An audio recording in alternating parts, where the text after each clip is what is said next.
La transición del absolutismo del antiguo régimen hacia el nuevo sistema liberal tiene unos motivos sociales e intelectuales. Por un lado, la revolución fabril, un método organizativo que concentró trabajadores y maquinaria en fábricas para una producción eficiente, y por otro, la revolución industrial. Estas dos cosas, la revolución fabril y la revolución industrial, llevaron a los países a un aumento de la riqueza debido al aumento de la producción. Como consecuencia de este aumento de la riqueza, surgió una nueva clase social que deshizo la estructura estamental presente durante la Edad Media. Esta clase social se llamaba burguesía. La burguesía vivía del fruto de su propio trabajo y no dependía de nadie, ni siquiera de un señor, pues era propietario de tierras, fábricas o comercios. Esta clase social estaba sometida al ordenamiento jurídico de su estamento, es decir, el mismo que el de los campesinos. Esto quiere decir que el ascenso económico de la burguesía no se tradujo en un ascenso social. Debido a esto, y según crecía la burguesía, las tensiones sociales se iban acrecentando, pues no podían ascender de estamento a pesar de tener propiedades y riqueza. Además, hay unos motivos intelectuales que llevaron a la transición al sistema liberal. Todo cambio social necesita de unas bases ideológicas y filosóficas. El liberalismo se basó en el pensamiento ilustrado de la época, donde la ciencia y los conocimientos se imponían a la religión. Siendo la religión el sustento para la defensa del poder absoluto del rey, ya que el poder del rey viene otorgado por Dios, este pensamiento suponía un riesgo para los absolutismos. Por aquel entonces apareció la idea de que la razón determina las leyes físicas. Esto quiere decir que el mundo está basado en unas leyes naturales que el ser humano desconoce y tiene que descubrir mediante la razón. Este descubrimiento se extrapoló a la política. Surgió el pensamiento de que el ser humano tiene derechos fundamentales, naturales. Entre ellos, el más destacable es el principio básico de la igualdad, que pedía los mismos derechos. Reconocer la igualdad de los hombres suponía el fin de una sociedad estamental, en la que la diferenciación se daba por pertenencia al estamento, es decir, era una diferenciación por origen. A partir de aquí se abrió la posibilidad de cambiar de estamento y se pasó a la diferenciación por el hecho de poseer o no propiedades. Mediante la razón se descubren los derechos naturales, individuales y fundamentales del ser humano. Estos, por ser naturales e inherentes al hombre, son inviolables e ilegislables por el poder.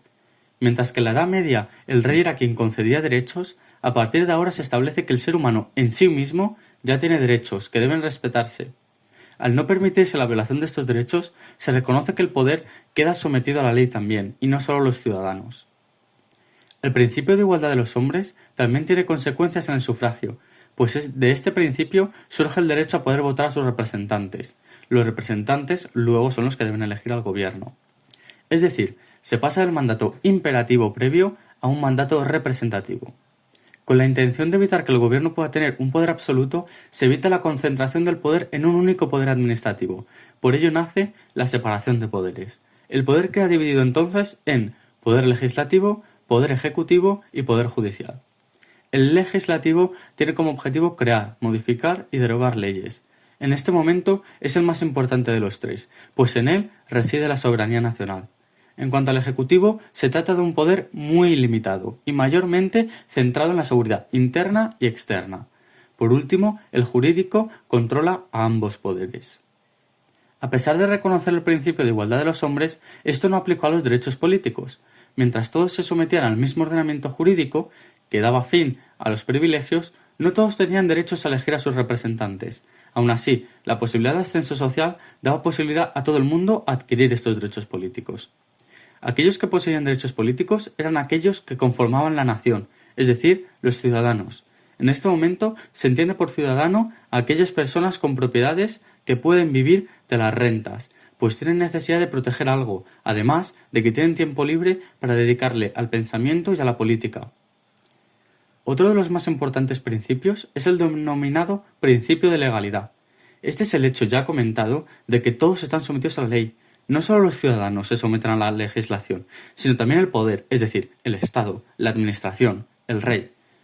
Pues estos deben respetar ciertos derechos fundamentales, no tienen libertad absoluta para legislar o llevar a cabo actos que violen esos derechos, como por ejemplo secuestros o evitar dar explicaciones sobre detenciones. Las tres garantías de los derechos de los ciudadanos son los derechos fundamentales, la separación de poderes y el principio de legalidad. Todos estos derechos y cambios son recogidos y organizados por una Constitución que sirve de base del ordenamiento jurídico de un país. En el contexto español, el desarrollo de la primera Constitución se dio durante la Guerra de la Independencia contra el primer imperio francés de Napoleón Bonaparte. En medio de una guerra hispano-francesa contra Portugal, el Reino de España firmó la paz con los portugueses en el Tratado de Badajoz, que ponía fin a la denominada Guerra de las Naranjas en 1801. Esto produjo un enfado en el emperador francés Napoleón. Así, tras la firma del Tratado de Fontainebleau en octubre de 1807 y los nuevos intentos de conquista de Portugal por parte del Imperio Napoleónico, las tropas francesas que se encontraban en España tomaron el control del país hispanohablante. Sin la presencia de la familia real, que se encontraba en Bayona, las tropas españoles, que eran dirigidas desde juntas territoriales, se organizaron bajo una Junta Suprema Central a finales de 1808. El objetivo de esta era organizar la guerra contra los franceses, ejerciendo también los poderes ejecutivos y legislativos. En 1809, la Junta Suprema Central promulgó una consulta a la sociedad española previo a la creación de unas Cortes. Esta llamada consulta al país está principalmente respaldada por el decreto del 22 de mayo de 1809. Finalmente, en 1810, en España se convocaron Cortes estamentales, representativas y constituyentes, que eran formadas principalmente por la nobleza, la burguesía y el clero. También se dedicó el traslado de la capital española a Cádiz, debido a que se trataba de una ciudad liberal. ¿Los motivos? Pues los puertos, que otorgaban una mentalidad más abierta y comercial, así como la influencia inglesa. Además, se encontraba geográficamente lejos de Francia y también por la ayuda naval británica en Gibraltar. Sin embargo, la principal función de las Cortes fue promulgar una Constitución. El 19 de marzo de 1812 fue finalmente aprobada una extensa Constitución formada por 384 artículos estructurados en 10 capítulos. Se considera que con esta Constitución de 1812 se llevó a cabo el nacimiento, al menos en términos jurídicos, de la nación española. Se trata de un texto constitucional de ideología liberal progresista y carácter normativo jurídico, con algunas justificaciones históricas de su carácter liberal, para no asociar las ideas liberales a Francia, pues había una guerra en curso contra ellos, además de querer buscar un apoyo social. Así se establecieron varias de las bases del pensamiento liberal antes comentado, aunque aún con ciertas excepciones, como el carácter confesional fuertemente excluyente que fue una novedad en el constitucionalismo de la época. Esto se ve reflejado principalmente en el artículo 12 de la Constitución, que establece que la religión de la nación española es y será perpetuamente la católica, apostólica, romana, única, verdadera. La nación la protege por leyes sabias y justas y prohíbe el ejercicio de cualquier otra. Sin embargo, sí que se estableció una soberanía nacional, que dio el paso de una monarquía absoluta a un Estado liberal de derecho, donde la soberanía recae en la nación, todos los ciudadanos con domicilio. También se garantiza una estricta división de poderes, donde el legislativo es el más importante. El poder legislativo recae en las Cortes, el ejecutivo en el rey, aunque con un poder muy limitado a la seguridad interior y exterior del país, pero sin competencias. Por último, el judicial correspondía a los jueces. La estructura era unicameral, con representación de todos los territorios españoles, incluido América. Se garantizó el principio de legalidad, haciendo que el rey debiese jurar la Constitución ante las Cortes, sometiéndose así a ella. Sin embargo, las Cortes de Cádiz no confiaban en el rey, y por ello se incluyó en la Constitución la ley del sistema electoral, por temor a sufrir cambios del monarca, así como también hicieron que la reforma de la Constitución fuese difícil, siendo así una Constitución rígida. Este sistema electoral estableció un sufragio activo universal masculino para mayores de 25 años con domicilio. En cuanto al sufragio pasivo, es decir, aquellos que pueden representar a la nación, era censitario, pues se requería patrimonio.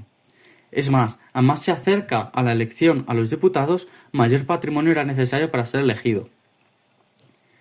Los electores escogían a los compromisarios de parroquia. Estos compromisarios de parroquia elegían a los compromisarios de distrito. Estos compromisarios de distrito elegían a los de provincia y, por último, los compromisarios de provincia elegían a los diputados nacionales de las Cortes. En cuanto a la Declaración de Derechos, fue amplia en los fundamentales, como la igualdad o la libertad, entre otros. Sin embargo, faltó la libertad de asociación o la libertad de imprenta, que estaba limitada a los asuntos religiosos. No se recogió en el texto constitucional una parte dogmática que protegiese los derechos fundamentales de ninguna manera especial frente al resto de derechos.